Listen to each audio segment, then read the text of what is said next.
Hello. If you've just tuned in and are wondering where you are, you're following Grandma. I'm sitting in my study in my fisherman's cottage by the sea in north-east Scotland. We're still experiencing the last days of a wet and hard winter and hoping for signs of milder spring weather, which can't come soon enough. Yesterday I went into my snow-filled garden to feed some very hungry birds. And despite the temperature being well below zero, I was thrilled to discover a small patch of snowdrops pushing their way up through the frosty ground. Seeing these delicate little flowers really gave me hope that spring isn't too far away. This is the time of year when I often ventured to warmer parts of the world and when I began writing stories for my grandchildren so they could follow Grandma. For the last few years, like many people, I haven't been able to travel. First there was the pandemic and lockdown, and then last year I fell into a pothole and broke my arm and fingers, and for weeks I was confined to my cottage, unable to drive and with only short walks round the harbour. I really missed the sunshine and the warmth. However, this gave me time to look through some of my journals, and now I'm turning them into podcasts. Yesterday, I was reading about one of my visits to southern India. I could almost feel the heat coming off the pages. And later in this podcast, I'm going to take you to Bangalore because I realised there was a link between Maya, a delightful young Indian woman I met there, and the Snowdrops. But going back to the pothole accident, it was a big shock and I had to learn to be patient and allow time for my bones to heal. Eventually, as I recovered, I began to feel strong enough to escape.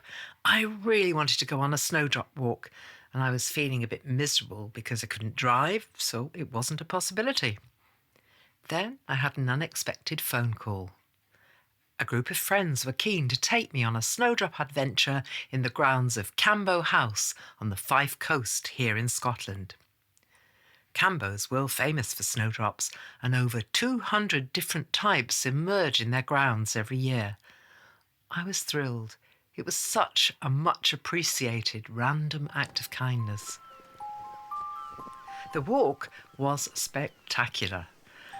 The snowdrops stretched through the woods, either side of the winding paths, along the banks of a burbling brook, down under the bridge, until they met the North Sea at the far end of the 10-acre estate. It was as if someone had thrown a handful of confetti along the pathways, and as we meandered along the paths, I was reminded of William Wordsworth's poetry. I wandered lonely as a cloud, when he was describing his experience of walking among spring daffodils in the Lake District. Maybe it was because I'd been locked up for weeks, but I suddenly became very aware of all my senses. The sight of the snowdrops was spectacular. I became conscious of their delicate scent, which I could best describe as a honeyed, creamy almond aroma. In fact, its Latin name, Galanthus, means milky flower, and this tiny bloom has inspired perfumers for centuries. As a stark counterpoint, there was a smell of the damp, woody undergrowth, punctuated with wild garlic. In the stillness of the wood, there was the joyous background of birdsong, and as I stopped to really listen, I became aware of the sound of the water splashing over the rocks as it made its way down to the sea. I found myself gently touching the trunk of a fallen tree that had been a casualty of last year's storms. I stroked it gently and gazed at the snowdrops. What a sensational day. I felt so grateful. This simple snowdrop walk had allowed me to tune into all my senses. How often we forget to be grateful for the small things in life.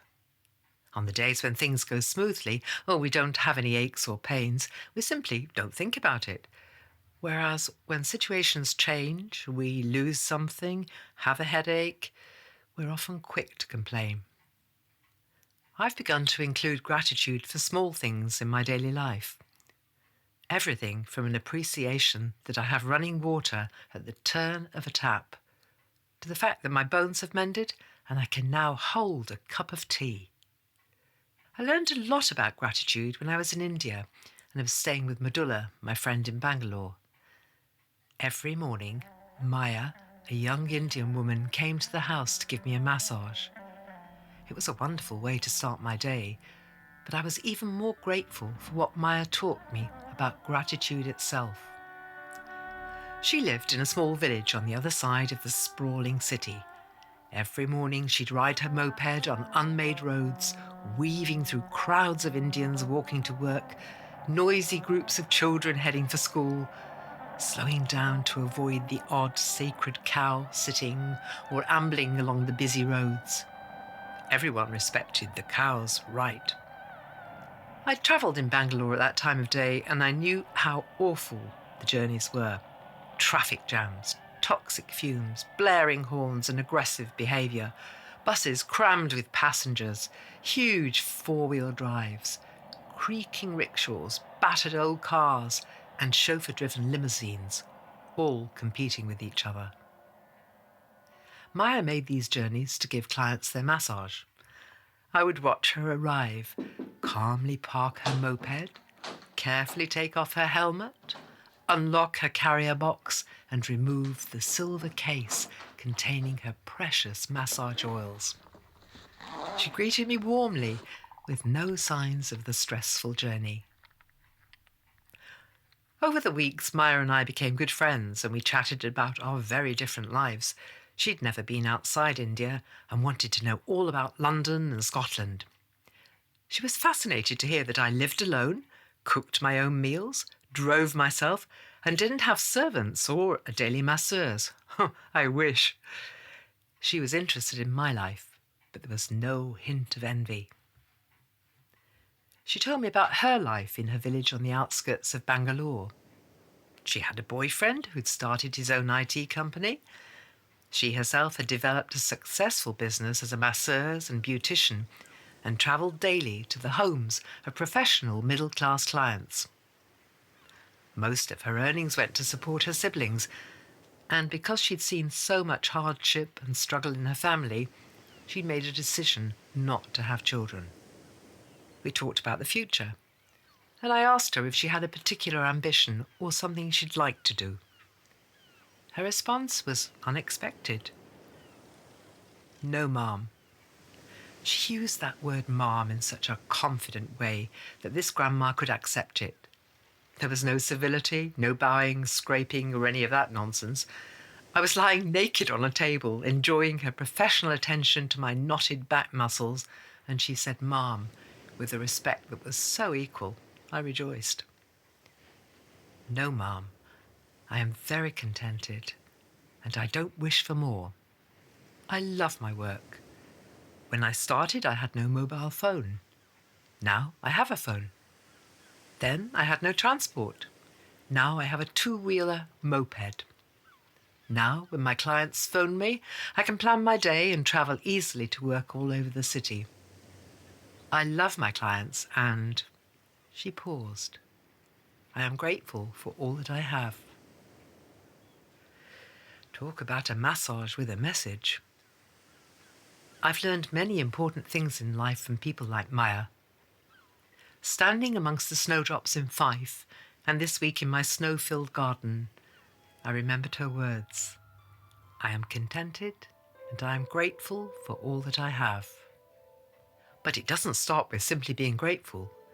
If we really appreciate the gifts we have, and I mean more than material goods, the sunrise, the gift of being alive, the shells on the beach, then there is surely a responsibility to respond by offering gifts to others. Simple gifts like a caring message, an unexpected act of kindness to a friend, or even better, to a stranger. Or in my case, a phone call when I needed a lift to see snowdrops. I think of it rather like throwing a pebble into a pond. The pebble gently splashes into the water and the circles begin rippling. You can see the energy. I'm off to watch the sunset and perhaps skim a pebble on the surface of the sea. I hope you'll join me again soon on the next episode of Following Grandma.